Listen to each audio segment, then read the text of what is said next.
Good morning, friends. Today our topic is memory hierarchy, and in this lecture we are going to discuss about order of different types of memory. But before going to discuss about memory hierarchy, first of all, let us discuss about cache memory, which is a very important memory in our computer system. And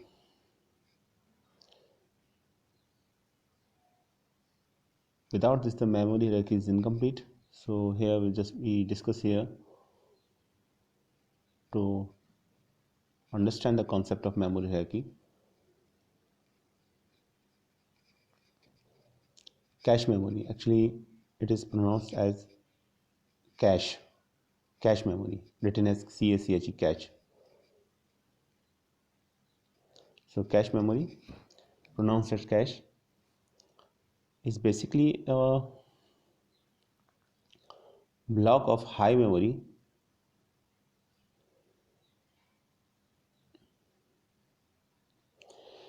cache memory, pronounced as cache, is a block of high speed memory where data is copied when it retrieved from the RAM. So basically we can say that cache is much more faster than RAM, first thing. Second important thing regarding to cache is that cache memory retrieve data from RAM. Now, second point, cache memory is a very high speed semiconductor memory which can speed up CPU. So, second point is it is a second semiconductor memory and it is used to speed up of our CPU, central processing unit. Third important thing, its location. It's act it acts as a buffer between the CPU and the main memory. So it acts as a buffer. Buffer means temporary storage. So it provides a temporary storage between the CPU and the main memory. So data goes from main memory to cache and then goes from cache to CPU. So next point is here in our last lecture we discussed that RAM provide data directly to the CPU. It is also true statement, and here we just say that main memory provide data to cache and then after data goes from cache to CPU. This statement is also true, and when we explain this diagram of cache memory, you can easily understand the concept of cache memory. But here just remember that it acts as a buffer, means temporary storage between the CPU and the main memory, and it is used to hold those part of the data in program which are most frequently used. So let us say the diagram. First of all, it's diagram of cache memory again to discuss the remaining point of the cache memory, which gives you a clear-cut idea about the cache memory. This is the cache memory block diagram. Here you can easily see that on a screen.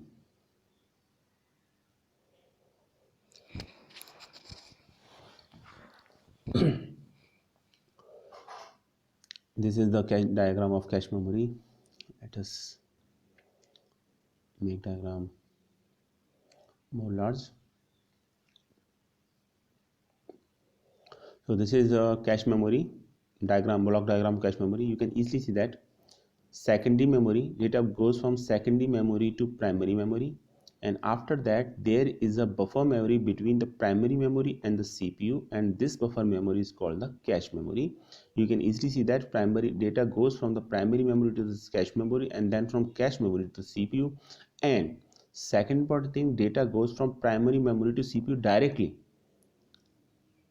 So now this part I think is clear for all of you. Next, CPU return data to cache memory, then data is transferred from cache memory to primary memory and then primary memory to secondary memory, or CPU can transfer directly data to primary memory and then primary memory to secondary memory. So arrow both in forward direction as well as in backward directions. Now the important point throughout this diagram is that primary memory provide data through cache memory, or it can be directly transfer the data to CPU. Primary memory means RAM here. So RAM directly transfer data CPU, and it has a capability also to transfer data through cache memory. So now there is a little bit confusion I think. Then when primary memory is capable to send the data directly to CPU, then why cache memory is required? And what type of data cache memory provided to CPU? Actually, in our computer system, there are certain instructions which needs again and again to execute. So, on the behalf of some algorithms, on the behalf of certain priorities, this data is transferred from primary memory to cache memory. CPU asks this data to cache memory, and there are two possibilities: whether the data is found in cache memory, whether data is not found in the cache memory. If the data is found within the cache memory, then it directly takes data from cache memory, because cache memory is very small memory and very fast memory. And there is another possibility: data is maybe not be found in cache memory, then CPU access data from the primary memory. So the cache memory, which is the buffer memory, temporary storage between the CPU and primary memory, provide the data which frequently asked by CPU is frequently asked by CPU. And there is a possibility that that data may be found in cache memory, may not be found in cache memory. So that data which will be frequently asked by the CPU, on the behalf of some algorithm, on the basis of some algorithms and then some priorities, operating system put that data from RAM to cache memory, and the CPU actually retrieve the data from the cache memory. And at certain time, if the cache data if that data is not found within the cache memory, then CPU asks the data from the RAM. That is the main motive of the cache memory. Now I think this picture is quite clear to all of you. The concept is very simple. Now let us back to the main points. Now, cache memory is a block of high-speed memory where data is copied when it is retrieved from the RAM. Okay, now I think there is no doubt at all. It is pronounced as cache memory, and it is a block of high-speed memory, and data is copied when it is retrieved from the RAM. And cache memory is a very high-speed semiconductor memory which can speed up the CPU. So it is used to speed up CPU. And third point, it acts as a buffer between the CPU and the main memory. Means it acts as a temporary storage for uh, between the CPU and the main memory. And the fourth important point is that it is used to hold those part of the data, and it is the most important part, and that describes the purpose of the cache memory. It is used to hold those part of the data in the program which are most frequently used by CPU. And who can decide most frequently used instructions? This is decided by our operating system. So operating system, on the basis of some algorithm, on the basis of some priority, transfer data from RAM to cache memory.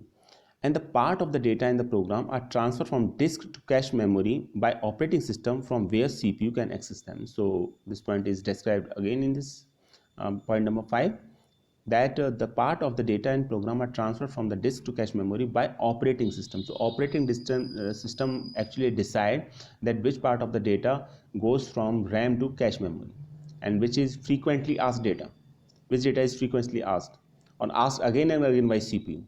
So that data goes from RAM to cache memory, and it is a temporary storage. So data if not asked by CPU, then it basically deletes from cache memory, and again transfer operating system again transfer those data which may be required by the CPU in near future, or which may be required by the CPU in next time.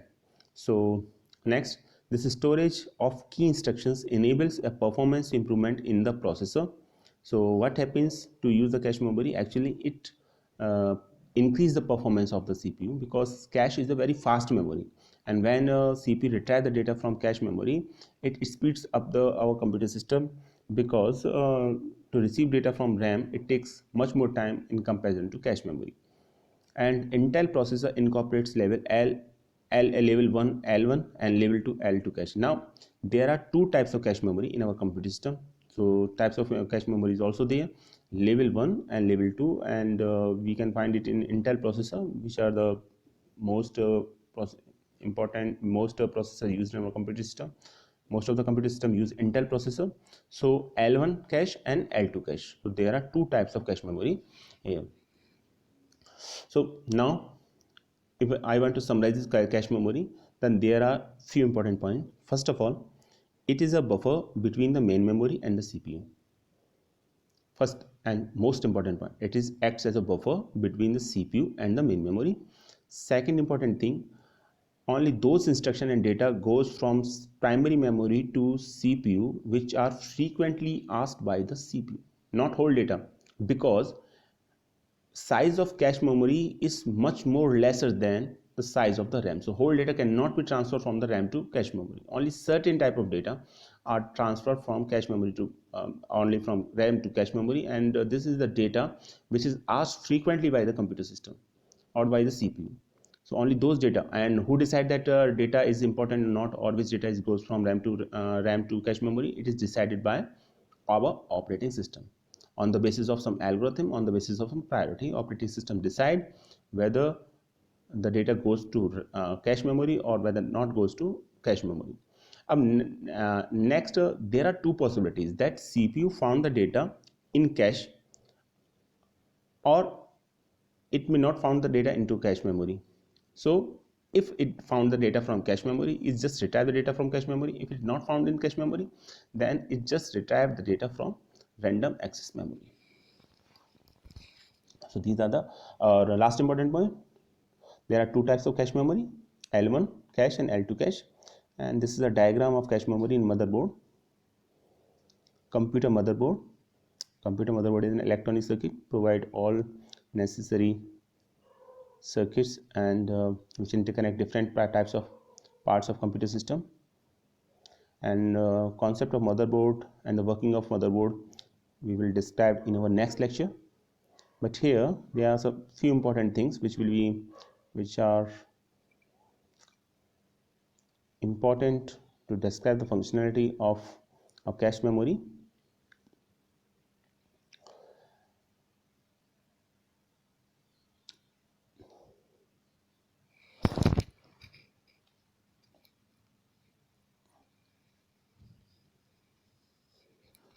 You can easily see here, actually this is a diagram and diagram of our motherboard, and you can see that CPU is a chip in our computer system, and there are two types of cache, L1 cache and L2 cache. L1 cache is a part of CPU and L2 cache is outside the CPU. You can easily see that. So there are two groups of extremely fast memory chips that allow the computer to operate faster. First one is internal cache L1, which is built into the CPU, and external cache L2 resides on the motherboard. So L1 and L2 cache are the two types of cache memory. L1 cache is a part of CPU memory, and L2 cache is an area of high speed memory that improve performance by reducing the average memory access time. And L2 cache is also called as static RAM. Now it is very important question as far as MCQs are concerned, multiple choice questions are concerned. L2 cache is also called as static RAM. We know that RAM is of two types, static RAM and dynamic RAM. So actually static RAM is also called as cache memory or L2 cache memory. And L1 cache is a part of CPU. So internal cache CPU built into the internal cache L1 is built into the CPU, and external cache L2 resides on the motherboard. That L2 caches in the area of high speed memory that improve performance, reducing the average memory access time. When we talk about the access time, it means the read and write operation throughout the memory. And you can see that here, you can clearly see that this is a chip here called the CPU, and L1 cache is a part of that CPU, and L2 cache resides outside the CPU, is a part of the motherboard, and it is also called as static RAM. Concept of motherboard will be discussed in our next lecture, but for now here just I want to discuss about types of cache memory, and there is important question that where they locate in our computer system. So that is a diagram which describes the location of the cache memory. L1 cache is a part of CPU, and L2 cache is basically outside the CPU, and also known as static RAM. That is the most important question. L2 cache is also known as static RAM, and that is outside the CPU, and it is a part of motherboard. So both L1 and L2 stores data recently used by the CPU. When the CPU needs data, it first checks the fastest sources L1. If the data is not there, the CPU checks the next fastest sources L2. If the data still cannot be found with time-consuming search, or the slower RAM is required. So first of all, CPU check the data whether it is available or not in cache memory, and within cache memory it try to find the data in L1 cache. If data is not found in L1 cache, then it try to find the data into L2 cache. And if data is not found in L1 cache and L2 cache, it means that it is not found in L1 cache or not found in static RAM, then it will finally, and then it will try to find the data into RAM, which is also known as dynamic RAM. So that is the order of the searching. First of all, CPU find the data into cache memory. Within cache, priority is L1, after that L2, and if the data is not found in both of the types of cache memory, then it will CPU ask the data from random access memory. So that is the main concept of um, cache memory. And always remember that L1 cache and L2 cache are the two types of cache, where L1 cache is a part of the CPU and L2 cache is a part of the motherboard, and also known as static RAM.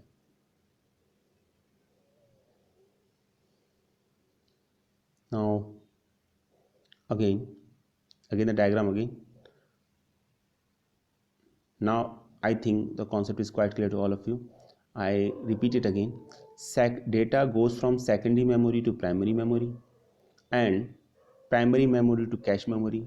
Only those data goes from primary memory to cache memory which are frequently asked by CPU. And who decide that data is frequently asked by CPU? It decided by the operating system.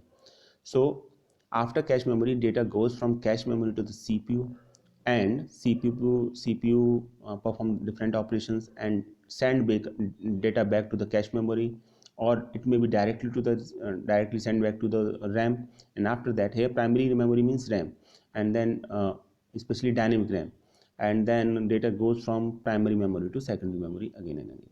So this is a diagram, and here you can see most important thing in this diagram is that there is a direct link between the CPU and the primary memory, and there is a link between CPU to cache memory and cache memory to RAM. So we can say that cache memory acts as a buffer memory, intermediate memory between the CPU and between the RAM, and CPU is able to directly transfer the data to RAM. So it depends on whether the data is found within the cache memory or whether the data is not found within the cache memory. If the data is found in cache memory, then it directly takes data from the cache memory, and if data is not found in the cache memory, then it takes it from random access memory, which is a primary memory, of course. So secondary memory is a very access time of secondary memory is very slow, and it is a permanent memory, and so CPU don't take data directly from the secondary memory. Only that data that is required by the CPU that goes from secondary memory to primary memory, which is a temporary memory. Then data goes from primary memory to cache memory, that is also a temporary memory or buffer memory. And then data goes from cache memory to CPU. So cache memory is basically used to speed up the computer system, speed up of our computer system. So whenever data is found within the cache memory, it basically reduces the access time of the CPU. And when the data is not found within the cache memory, then CPU directly take it from the random access memory, which take much more time in comparison to cache memory. So that is the whole concept of cache memory and working of cache memory. Now I think concept is quite clear to all of you. And always remember that cache memory is again of two types, L1 cache and L2 cache, where L1 cache is the part of the CPU and L2 cache is also called as static RAM. That is the most important question.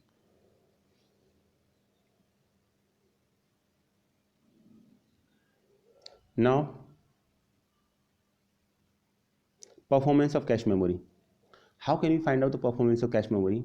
Now, when we say that CPU retrieve the data from cache memory, then there are two possibilities: whether the data is found within the cache memory or whether the data is not found in the cache memory. If the data is found within the cache memory, then it is called the hit, and if the data is not found within the cache memory, then it is called the miss. So the performance of the cache memory can be considered in terms of hit and miss ratio. So as I told you earlier that CPU always try to find out the data from cache memory. Now there are two possibilities: Data may be found in cache memory, may not be found in cache memory. If the data is found within the cache memory, then directly take data from the cache memory, and if it is not found within the cache memory, then data directly take from the RAM, random access memory. Now this is the hit ratio on a screen. Hit ratio means total number of hits, means total number of times when CPU access the data directly from cache memory upon total number of hits plus total number of bits, means total number of attempt. Suppose CPU attempt 10 times and CPU asked data 10 times to cache memory, and it only found 4 times out of these. When CPU finds data from cache memory, then its hit ratio is 4 by 10. And now I think it is clear to all of you. Total number of hits means possibility of data or success of data found in cache memory, and total number of miss means when CPU don't get success to find out the data in cache memory. So total number of attempts is equal to, first of all, total number of hits plus total number of miss, and formula is of hit ratio is total number of hits upon total number of attempts, means total number of hits plus total number of miss. So that is a very simple formula for you. And what is miss ratio? Miss ratio, we can find miss ratio directly, and the simple formula is just subtract hit ratio. 1 minus hit ratio is called the miss ratio. Subtract hit ratio into -1, so 1 minus hit ratio is called the miss ratio. Or we can say that other formula for miss ratio is total number of miss upon total number of hits plus total number of miss. So hit ratio and miss ratio, there is only a simple difference. In hit ratio, numerator is total number of hits, in miss ratio numerator is total number of miss, and denominator is same for both of them, and we can find out directly miss ratio from 1 minus hit ratio. So this is the simplest formula.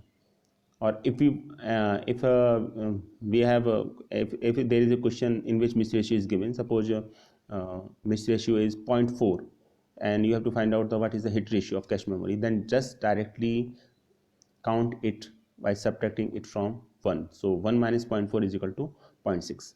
So whether in question you have to there is a hit ratio or miss ratio is given in question, then you have to find other ratio.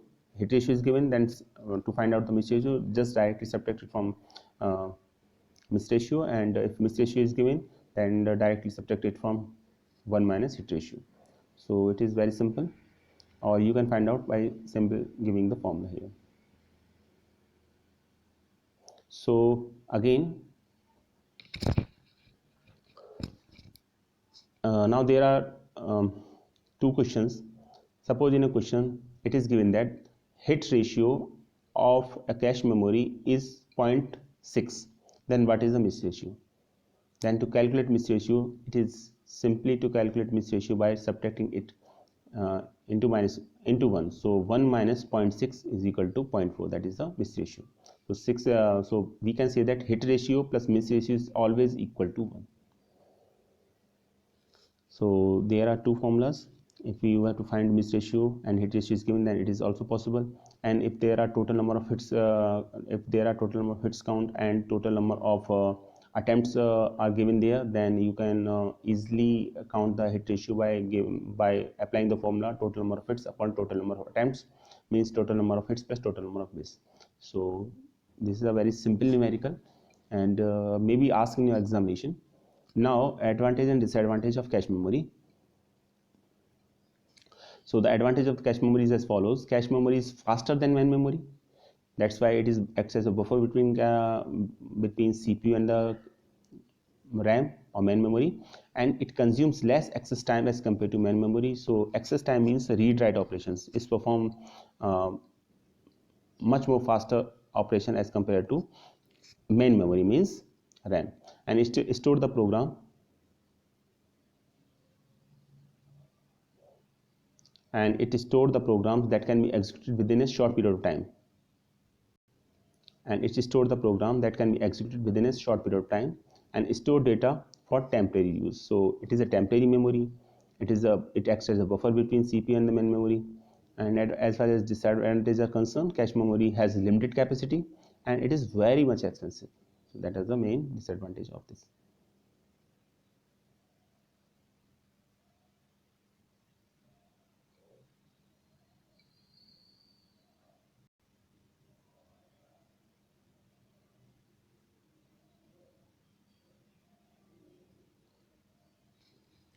Now, our most important topic, why we discuss cache memory here. We discuss cache memory is here because we already discussed certain types of memory in a computer system, but don't discuss cache memory till this lecture.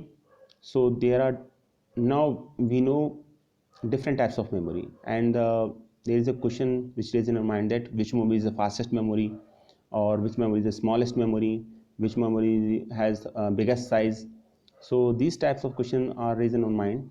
So for this there is a memory hierarchy, and it may be asked in your examination. Actually it is asked last year exam repeatedly, that define memory hierarchy. So there are different types of memory hierarchy. So first of all, just try to remember different types of memory you have to study in this syllabus. First of all, you all know, you are all of are aware from magnetic disk, that is hard disk. And then main memory means you already studied about random access memory. Then cache memory, just we discuss here cache memory, and the register memory. Register memory is also discussed in our previous lecture, as we know that register is the part of the CPU, and registers are the smallest memory in our computer systems, and intermediate calculation are stored within the registers itself. And there is a magnetic tape. Magnetic tape basically are the,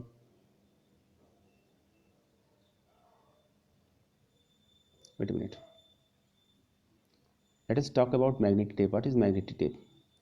So we don't discuss magnetic tape because it is the oldest memory and not now used nowadays.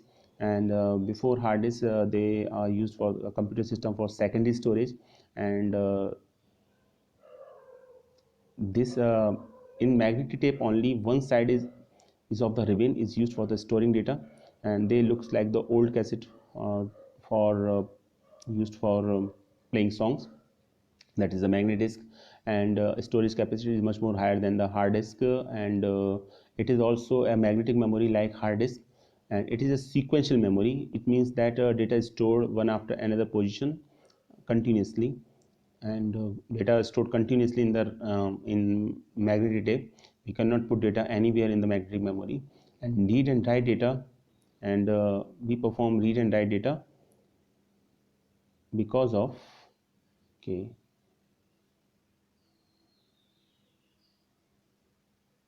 let us highlight this again.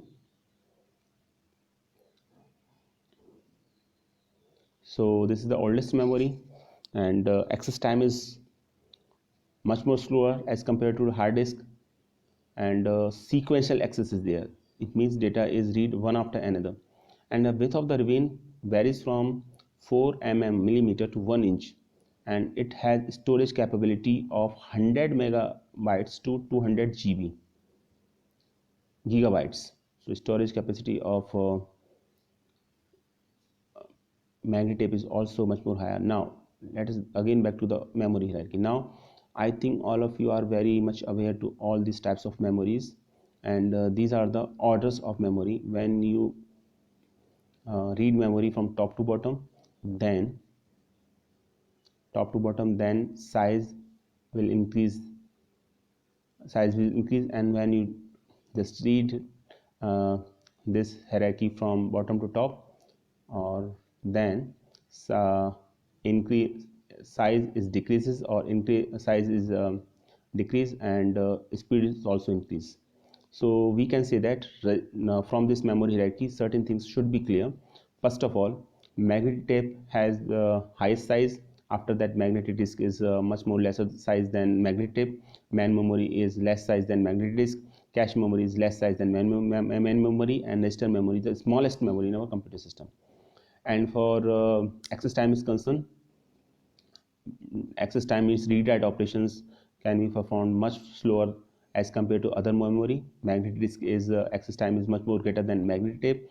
Main memory access time is much more greater than magnetic disk, and cache memory access time is much more greater than main memory, and register memory access time is much more greater than cache memory. Now, third important point. So throughout this memory hierarchy, we can conclude 2 or 3 important points. We can easily see that register memory is the smallest memory, first important thing. Second important thing, register memory is the fastest memory according to this memory hierarchy. Third important thing, magnetic tape are the slowest access time, slowest magnetic time according to this memory hierarchy, and magnetic tapes are the biggest size as compared to other memories. So these are the different types of memory, and in which main memory means RAM. So here we can see there is indication that this is the primary memory marked by green pen, and there are two types of auxiliary memory. Remember that auxiliary memory are also called as secondary memory, magnetic disk and magnetic tape. So that is a diagram of memory hierarchy, and it may be asked in your examination. So whenever it may be asked in your examination that write a diagram for memory hierarchy, this is the diagram. And remember that according to the diagram, register memory is the fastest and smallest memory in our computer system, and it is a part of our CPU. So